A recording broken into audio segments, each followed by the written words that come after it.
got a 70s Traynor YGL3, which is kind of their version of a twin reverb using four EL34s, 6C, 7As. And overall, it's in very good shape. We're going to be replacing electrolytic capacitors. The amp is otherwise working pretty well, just a little tired sounding, a little bit weaker. Maybe some of these larger wattage resistors will get refreshed, or some are non-original with non-original values. So I've got everything on hand for that. I had previously recorded myself, or so I thought, cleaning the potentiometers and the jacks and tightening the jacks and cleaning the tube sockets, but somehow when I thought I was pressing pause, I did not, and so when I press record again, I paused it, so I only got about 30 seconds of that. So let's just stipulate to the fact that I already cleaned the sockets. Other things I'm going to be changing on this amp besides just the electrolytic capacitors. Traynors have this circuit breaker, which is really not very effective in these things. I'm going to change that out for a standard fuse holder, 4 or 5 amp. I'll look at whatever twin uses, should be the same, or a Marshall 100 watt. The ground switch will be disconnected because it's not necessary with the ground to power cable. And the power wiring will be redone to modern safety codes. Other than that, not a lot of weirdness. It's got this big ground bus wire here, which will make removing the old caps a little tricky, but make installing the new ones pretty simple. And we're not going to be using these big dual section caps. Those will be going away, and I've got a good plan for how to replace them reliably. So let's get started on the smaller electrolytics, like the bias and the cathode bypass caps, and this 110 microfarad in the preamp, because that's a good place to start. Okay. First thing to do, we're going to do this large one so you can see it. Actually, we'll do this large one and this small one, just because once this is out, I can access this more easily. And then this will be how I'm changing all the ones that are attached to this bus wire here. I'll just show those two in this video. So, first things first, a little bit of fresh solder here at the eyelet to help things flow. All right, and this should just pull right up. All right, got a little bit of bird's nesting on this wire here, so I'll remove it. And that will go back in place after it gets neatened up a little bit. Boy, they really jammed this stuff together pretty well here. Can you see all this? It's all overlapping, so let me do the small one here too.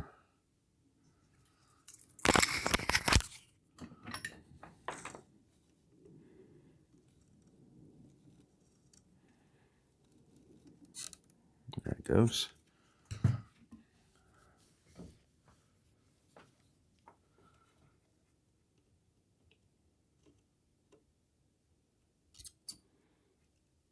All right. Now, big bus wire like this is great, except it takes a lot of heat. So I probably need to turn the iron up a little bit. Let's go up to almost 800.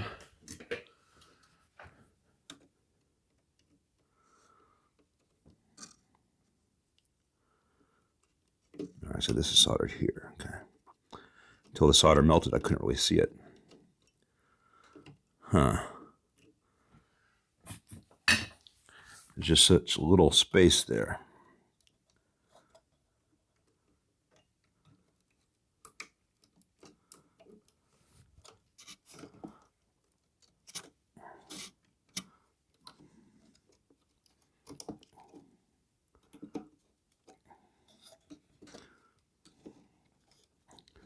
This is a great example of something which is easy to put together once, but was not done in such a way to make future service easy. That's one of the great differences between Fenders and other amp manufacturers. Fender never did anything in the construction that wasn't fairly simple to undo and redo. God bless Leo for that.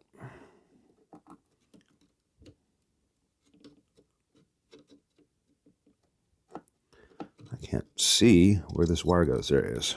All right. And it's wrapped around multiple times, because of course it is.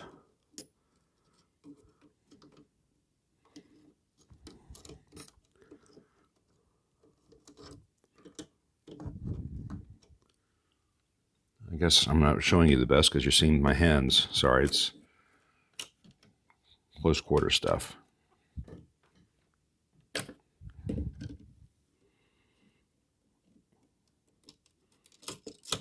All right, it's one out.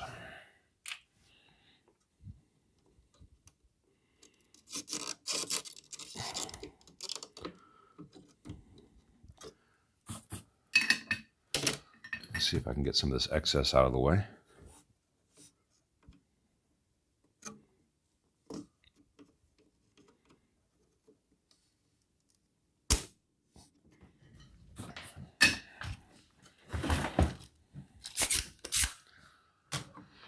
Then I'll snip that little bit of excess here where the wrap is, which should allow me to get that cap out now.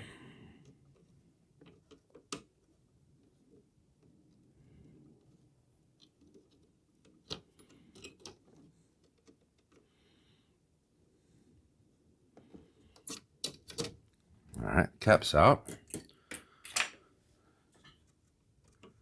Get that little bit of excess wire off.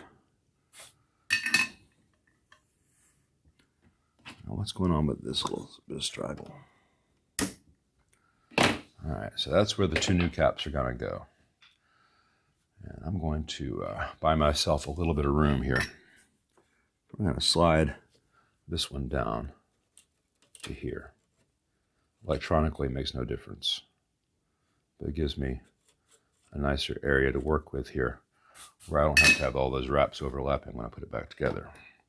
So in 20 years from now, if this amp's still working and someone needs to replace what I'm doing right now, they will be able to. So start with a 23 microfarad, sorry, 22 microfarad. The original was a 25 16 volt. I'm putting in this 22 63 volt. Rated for long life at these temperatures and voltages. So I'm going to do a little bend here because I want to get it a little bit to the right. Okay, so then I'll do the next bend here.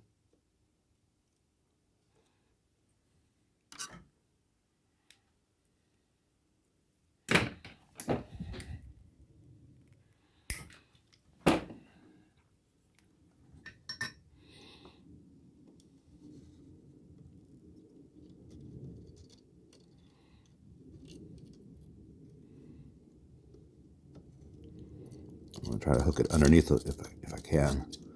It's a little bit tricky sometimes. Especially with this plastic coated wire, you don't want to melt the wires.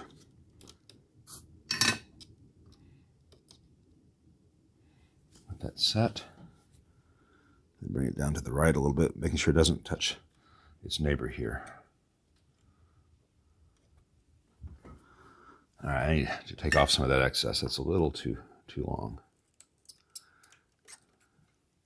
Sorry, it's always a learning process with these things. And better to say, nope, that's not quite right, and redo it than to pretend that you always do perfect work the first try.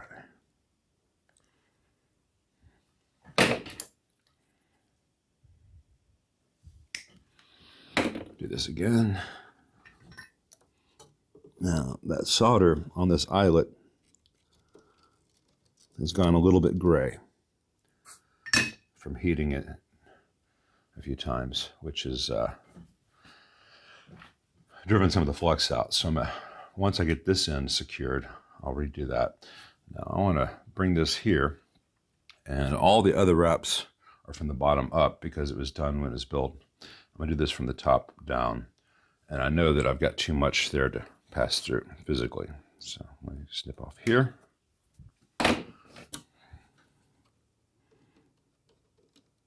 And it doesn't need multiple wraps to be secure.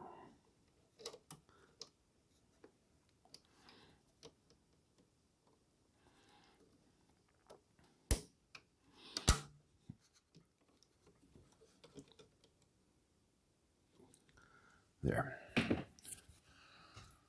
right, let me solder this end here.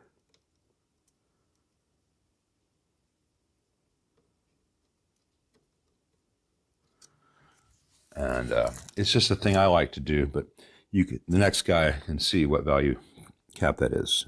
I've got the 22 microfarad, 63 volt facing up, so it's visible. So now let me get my 10 microfarad cap.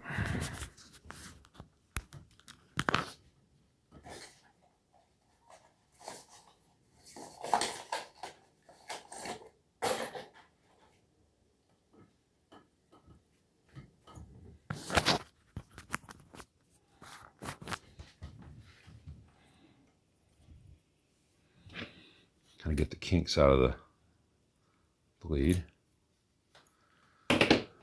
And normally I like to use some silicone on these, but I don't want to put a bunch of silicone on the components beneath it, so I will do it the way it was done before in this case. So get a little loop like that. Just kind of eyeball where that's going to go.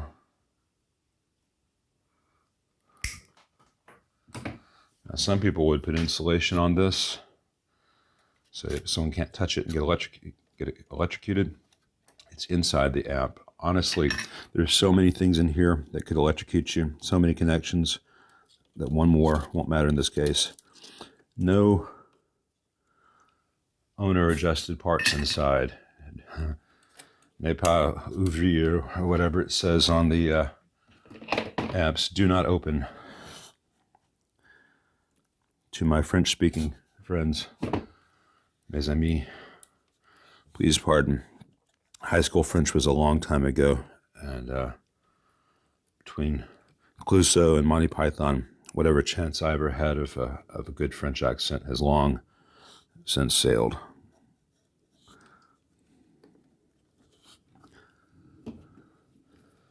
I am breaking the law. Ah, come on.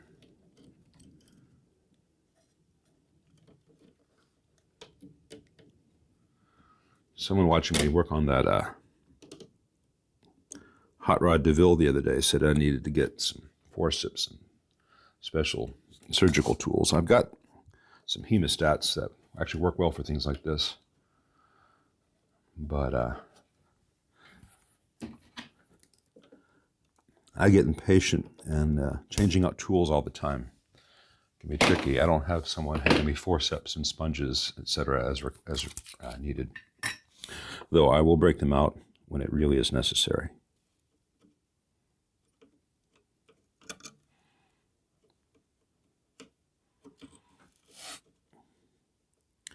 I just want to make sure that's really good.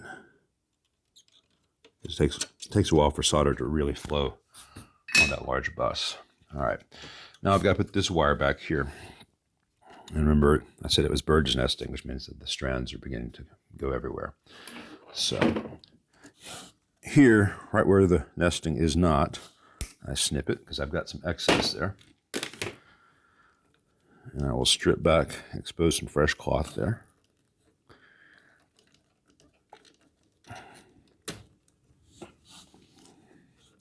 Traynor had really nice wire Our cloth wire is better than Fender's. It's double insulated and usually strips really easily. There we go.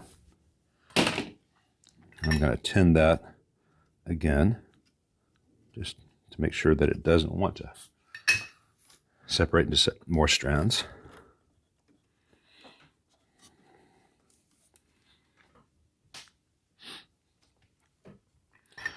And put this in.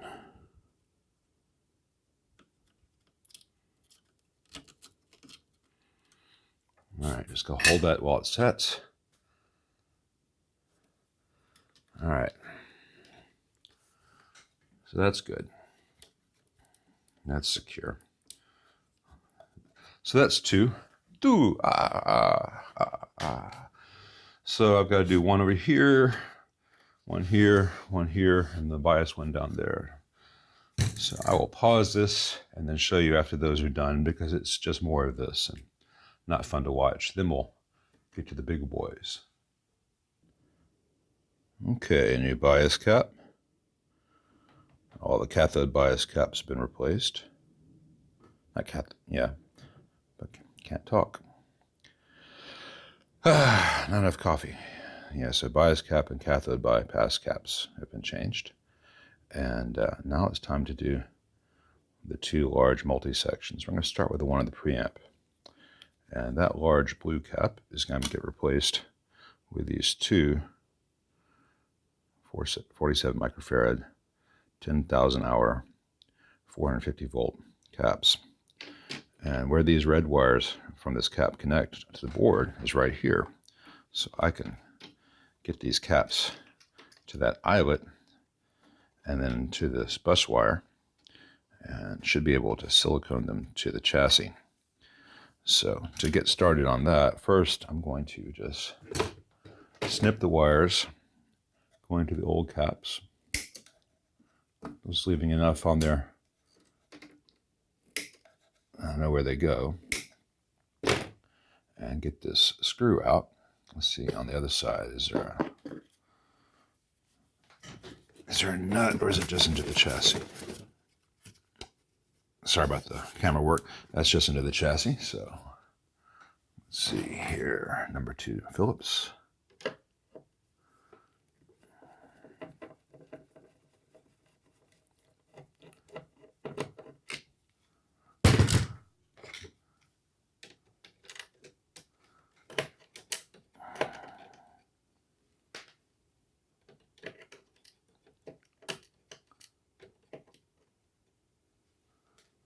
As to why I'm replacing this with radial caps instead of another one like this. No one makes anything just like this these days, and it wasn't that good a cap to begin with. And which wire did I miss here?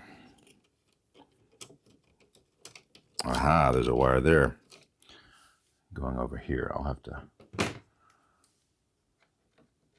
do something about that. See where that's connected in the circuit. So this is not a feasible option anymore. And there's not room for great big axial caps like I did with this one F&T. And I chose this F&T here because it was the best way to get from this point of the circuit to ground. A radial would not have been great there. But these little radial caps will fit right in here and give us a very high quality capacitor with very low size. Everything will fit just perfectly. But the first thing I need to do, besides fish these wires up out of the way, these are where the caps are going to go. I need to clean that part of the chassis. So when I apply silicone, they will adhere. So I'm just going to get some isopropyl alcohol and a paper towel, get a clean spot and let it evaporate / dry, and then get to work. All right, clean spot created. Time to start taking some measurements. There's a little bit of bad wiring in this area, and that 10K resistor between the two nodes was a little discolored. I saw that when I first got the amp in, and I ordered a better one, which will go in. So I'm going to get some of this old flux off. before rebuilding that area. Just give that a little bit of a quick clean.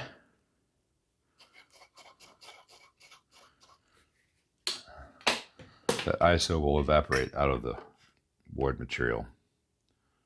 Just want to get those clean. And so I'll put this jumper back in here. As it came in, all the wires were just wrapped around this jumper, which is not my preference, but you know, hey, worked for 30-something years, so it could be worse. Let's see here.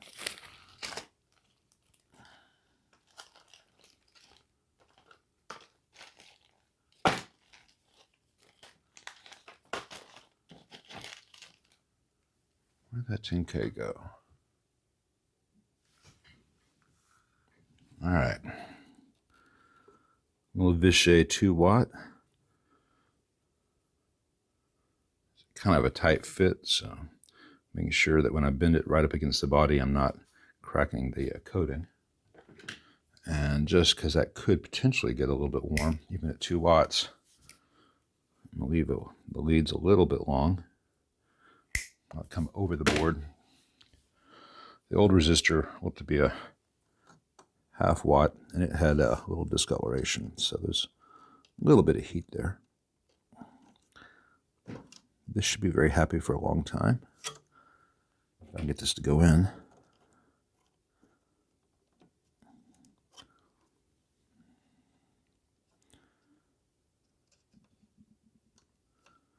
And this wire goes here. All right, so we are ready. Oh, look, this ground wire to somewhere broke off. Oh, this was the, this was the old cap negative. So I'm going to desolder this, if it'll let me, and reuse that if I need another ground wire somewhere else in the amp. So we get some of that excess off and kind of clean this area of the bus.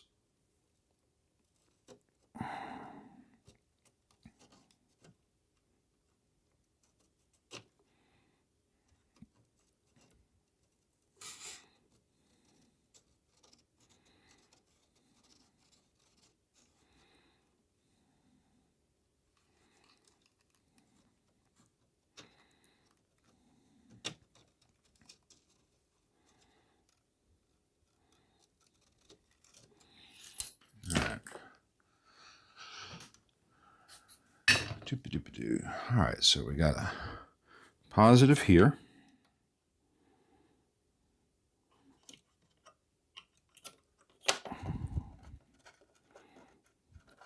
And the negative will just go up.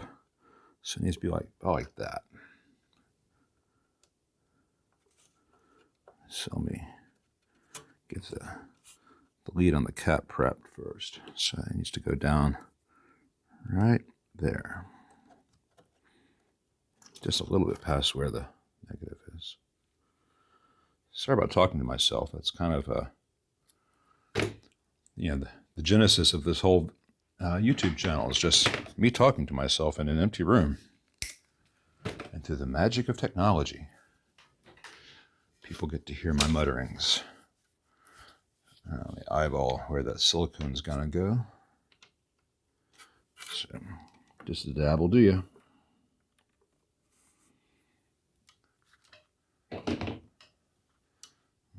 Sneak this in underneath the wire, literally.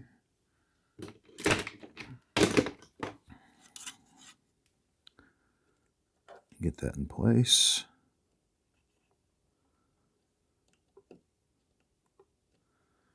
Solder the positive side of that.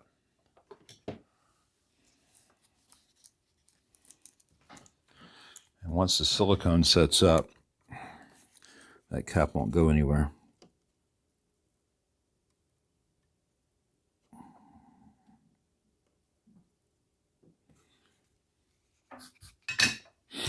All right. Now, bend this negative up.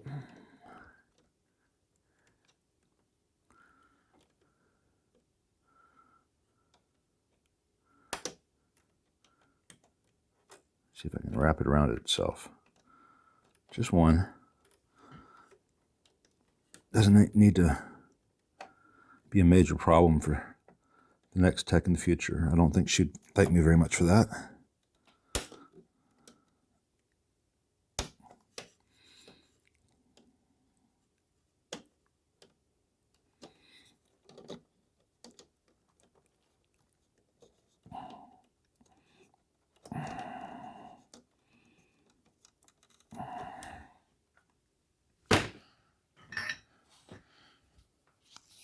Now, I could have insulated this positive lead, but I don't think it's necessary.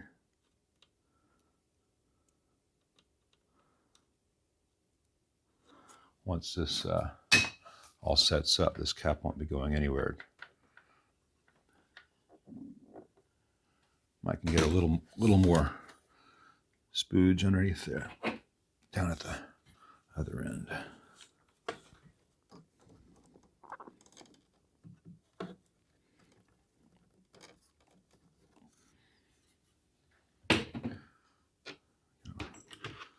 Move that where I want it to be. All right.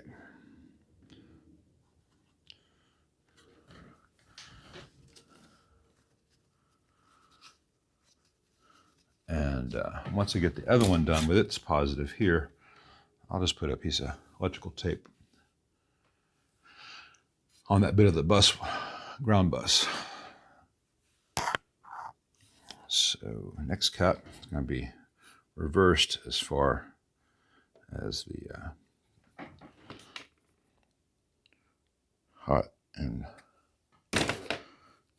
positive negative go.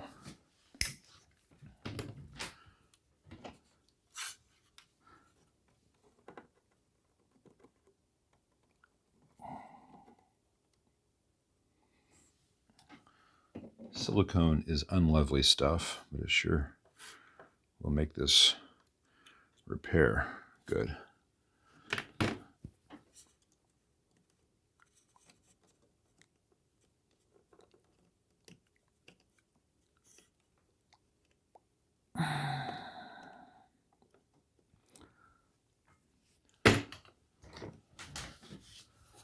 So exciting to watch this stuff, I'm sure.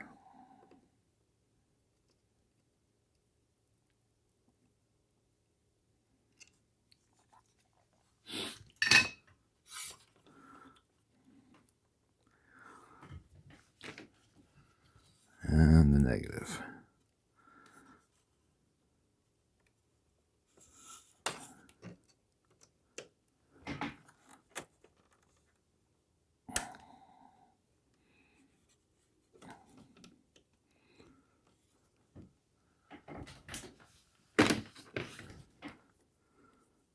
Got it a little bit closer than intended, but it'll be fine.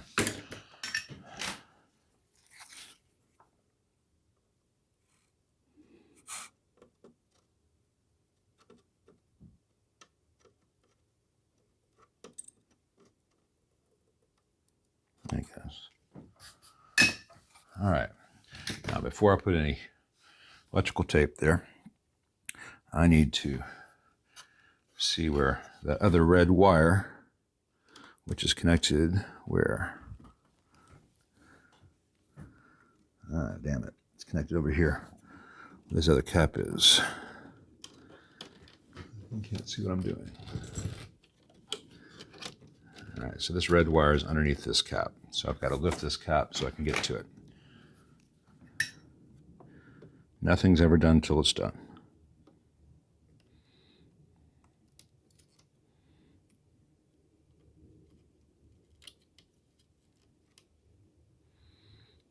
All right.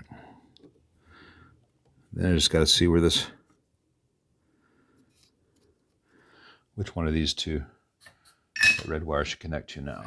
Let me look at the schematic real quick. All right, the layout of this amp is a little non-intuitive, though it is, of course, a Traynor. So, you know, some of that's to be expected. So this side, so this is, I would have laid this out so that the whole power goes node to node, left to right. they went back a little bit here. So I'm reusing one of these old red wires. I strip the end off. And that will go right here. I can do this without burning anything, including the wire for my microphone.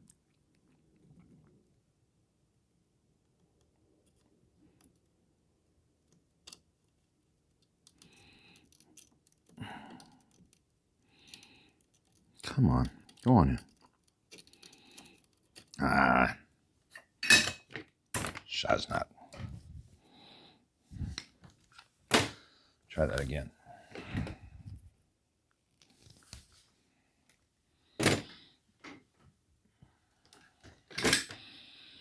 Remember, if at first you don't succeed, swear. Lovely little tight quarters in these things. I'm going to go from the other side. Maybe there's some room there.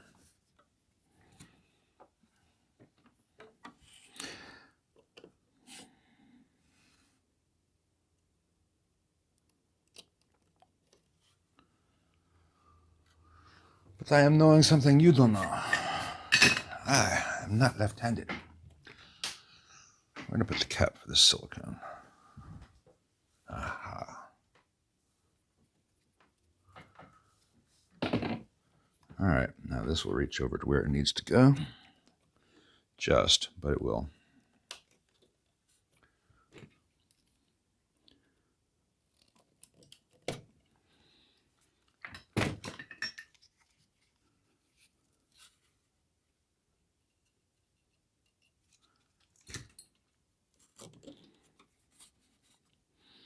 Go under this wire.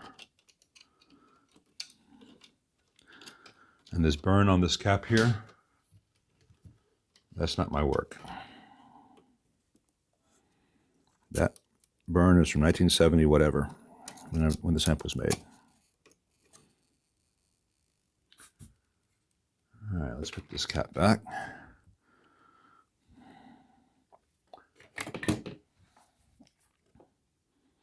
I played this amp before I went to do all this, and aside from just kind of having low voltages and kind of weakish sound, not dramatically, just I could tell it needed refreshing. Everything else seemed to be okay. I wasn't getting any weird DC buzzes or anything. And like I said, I cleaned the pots and the tube sockets. So after it gets these fresh caps, and I set the bias, I expect it'll be sounding great. One or two other things I know I'll be doing, but I will get to that when we get to that point.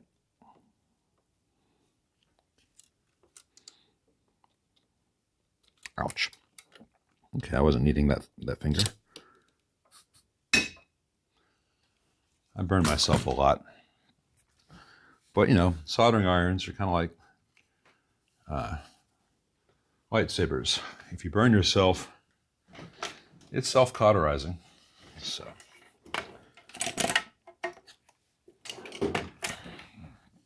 I get just a little bit of electrical tape on that bus wire where those positives are close to it.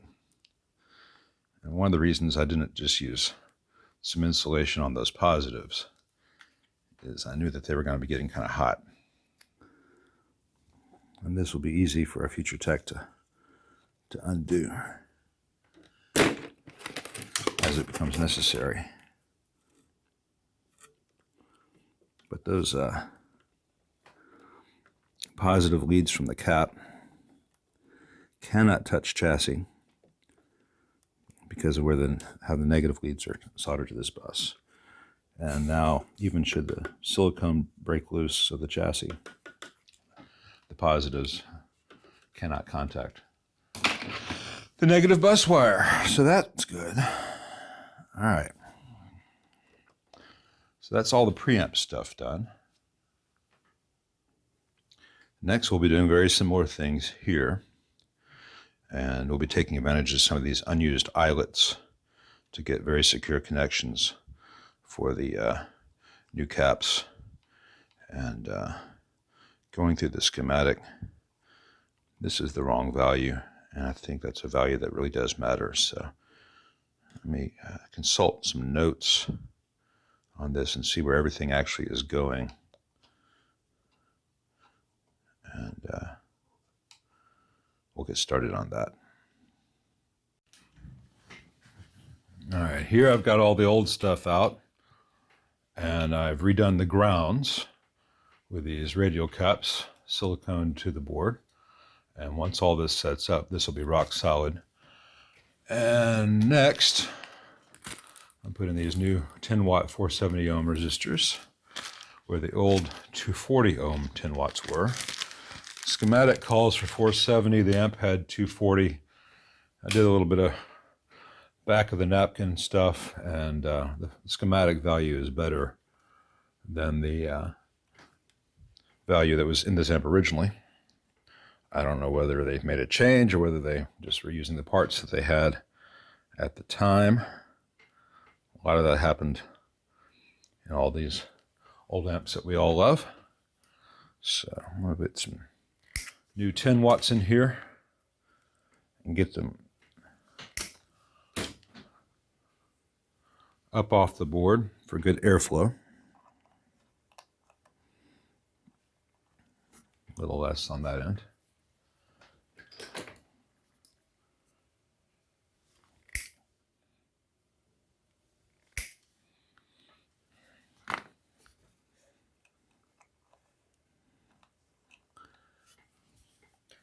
And I'll prep the other one and redo all the positive wiring. It's good to stay positive, right? And this also reduces the total amount of spaghetti in the amp, which is always a nice thing. All right, much better. So I've got the new filter caps, got the new shorter wires, a lot less back and forth stuff because I'm not having the caps discreetly mounted off here with extra wires, and everything can be shorter. Now, I will say that you have seen me do a lot of stuff kind of rapid fire here. You know, make a bunch of changes here, make a bunch of changes there, on to the next thing. I'm about to do the power wiring for the AC. If you are watching these videos because you are trying to fix your amp or learn how to fix amps or learn how to build amps, I don't think you should go this fast. And I'm not being elitist. I mean, I've been doing this a long time. When you're making changes like this, it's easy to make mistakes, and you don't want to know, you don't want to do a whole bunch of stuff, then have something go wrong. You don't know where it is. So it's good when you're making a bunch of changes to do a few things at a time, see how the amp is, if the amp is operable. That way, the minute, as soon as you make a change and you have a problem, oh, I put that cap across the wrong resistor. It's supposed to be across the cathode. I put it across the plate. I had no highs, et cetera, or the cap blew up. Things happen. It's much better to go in increments and check your work than to do a whole bunch of stuff and then have smoke come out or things don't sound great and you don't know where you went wrong. It's not that I'm a genius. It's that I have been doing this a long time. And most guitar amps, once you think in terms of a schematic, not in terms of a layout, thinking in terms of a layout is useless. And way too much energy is wasted on the internet and on the forums on following layouts. You have to think in terms of the schematic. And once you think in terms of the schematic, the similarities between this and a Twin or a Marshall 100 watt or a Bandmaster, whatever, become apparent. You think, okay, well, here's my anode node, and that goes from the rectifier to here, and also to the center tap of the output transformer. And my HT center tap connection is going to, or actually my bridge in this case, not the HT center tap, the bridge is being grounded here with a standby switch. And then after that, instead of a choke, it has this resistor, and from there it goes to the next node in the preamp, and it also goes over to here, which is where the filter cap for the screen node is. Then it's got this going to the screen supply of the tubes. It's real easy to think of all this. You're not thinking, where did that wire go? Because you're not thinking where that wire went. You're not thinking where that resistor was. You're thinking, what role did that play? What was its purpose? And so once you know the purpose and you have that in your head, you can say, all right, I got an anode capacitor that's on the anode node and everything associated with that. Then We have this resistor in place of a choke, and that takes us to the screen node. Everything connected to the screen node is there, and then down to the preamp, et cetera, et cetera. You will get there. If I'm working on something that I don't work on very often, and I don't mean a different brand or amp model, I mean if I go from this to, say, a monoblock Macintosh, there are some peculiarities in that amp that make me stop and think, okay, they did a different approach here. I've got a triode connection instead of pentode, so let me put on the brakes and really, the stuff that's different, I slow down. I'm not speeding through. So it's not that I have any magic powers or that I'm uniquely brilliant. It's that I have done this a lot, and I'm thinking in terms of the circuit, in terms of the schematic, not in terms of where things coincidentally happen to be placed. You'll notice that I moved some of the connections on this board because I had these eyelets which allowed me to. So I changed the layout to optimize the layout for the schematic. The schematic has stayed the same. Anyway, enough of that. I hope someone finds that helpful. That can really be good advice for people to get. Time for me to turn my attention to the nasty power stuff. All right. 4-amp fuse in place of the old circuit breaker. The ground switch is bypassed. It goes just power circuit, power cable to the circuit, to the fuse holder, to the power switch, to the primaries. And let's see if you can see this. Primaries, which used to connect to the old circuit breaker, are going to this unused eyelet on that board, so that's good. Next thing to show you guys. Down at this end, I've got a wire temped in, which is just tying this end of the ground bus wire to chassis right here by the inputs. And that gave me a low hum. It needed that because otherwise the chassis was lifted and hummed terribly. It's an old feature of Traynor's, which is not that useful. So I'm going to replace this with a little bit better wire. This was just a tempt-in thing to make sure that I was on the right track there. Sometimes it's better to ground it at the other end. It originally was tied to ground down at the other noisy end, and this seems to be quieter. Next thing, I've got it biased. It's about 58% idle dissipation, which is good. One of the old power tubes, the center pin had broken off. I've got a little thing that I can super glue onto that, gives it a new center pin. I know that of the old, there it is, I think, of the old preamp tubes, one of them is very microphonic, but the owners sent a stash of new ones. All right, so it's this one here in V2 for now, but I've got some other old 12AX7s I can pop in there, so that won't be a real issue. And the other thing I'm going to do on this amp, two things I'm going to do on this amp. First of all, these hardwired reverb cables that just go right inside the chassis. That one's about broken. It's hanging on by just a thread, and these are garbage. So I'm going to put some RCA jacks on the chassis so it can have detachable RCA cables. That'll be a better thing. And the other issue is this amp has two very old speakers. One is original and doesn't sound very good.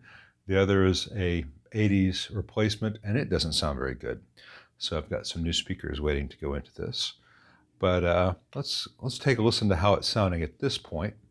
I'm going to take it off the lav mic and just let you hear some guitar on both channels without the reverb for right now with the phone mic.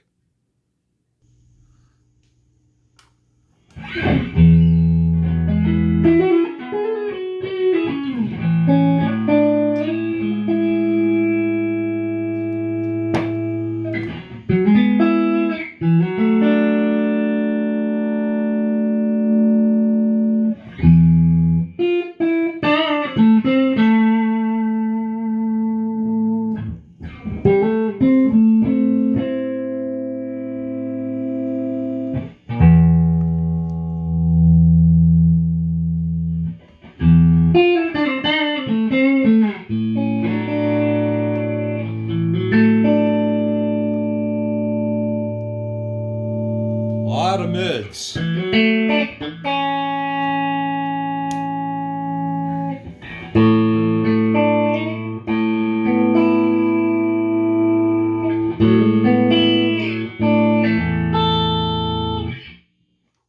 So that's that channel.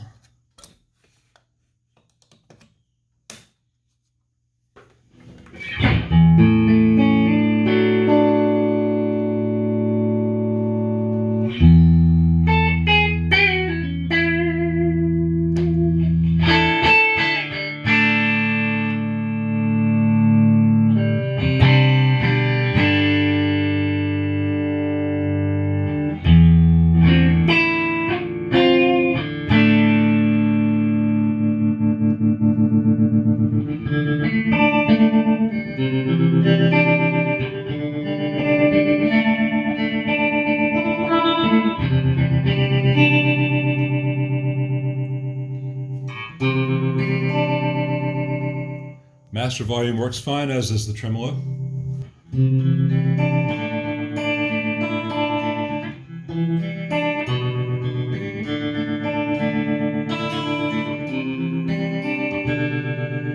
Not sure if that's on both channels or not.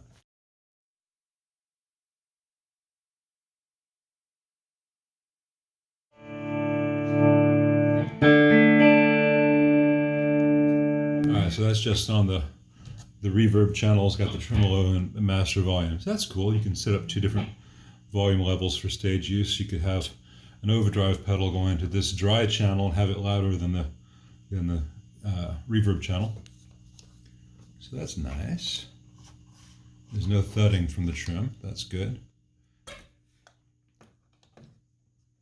It's not the quietest amp as it is right now, but then again, it has no shielding up top.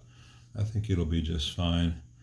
Let me deal with that microphonic tube and put some RCA jacks in so we can hook up the reverb and have it be reliable. All right, you can see I've got those RCA jacks installed here instead of having the cables hardwired. The old tank is working fine. It's got new speakers. I went with the Veteran 30 ET65 combination because I knew it would sound good with this, be very versatile. There is one remaining issue, which is just a little bit DC on both channels showing up at the input as I move the volume of the guitar. So it's not all the way back together and done, but it's in a much better spot. And there's only a few things that can cause that. I was hoping that the new cathode bypass caps would take care of that. They did not, so I've got to change some resistors or clean some sockets some more or roll some tubes. I'll deal with that, but here's what it's sounding like now.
Play that too long.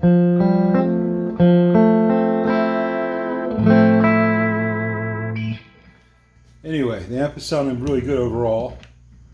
Just got to get rid of that little bit of DC on the input. And once I do that, we'll get a real playing test of this. And I believe that's happening on both channels. Let me confirm that. All right, good. It's not on the normal channel.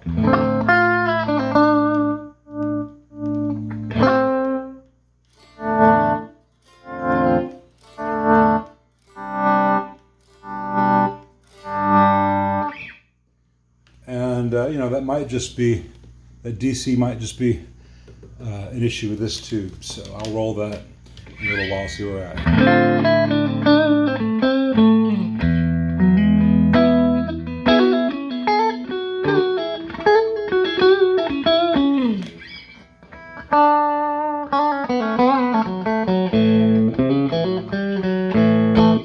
It gets a lot louder than this. You'll hear that in the real playing test. I don't want to stress out the phone compression. Anyway, very, very good progress. Really pleased with where it's at, and I think we might just be a little bit of tube rolling away from a completed amp.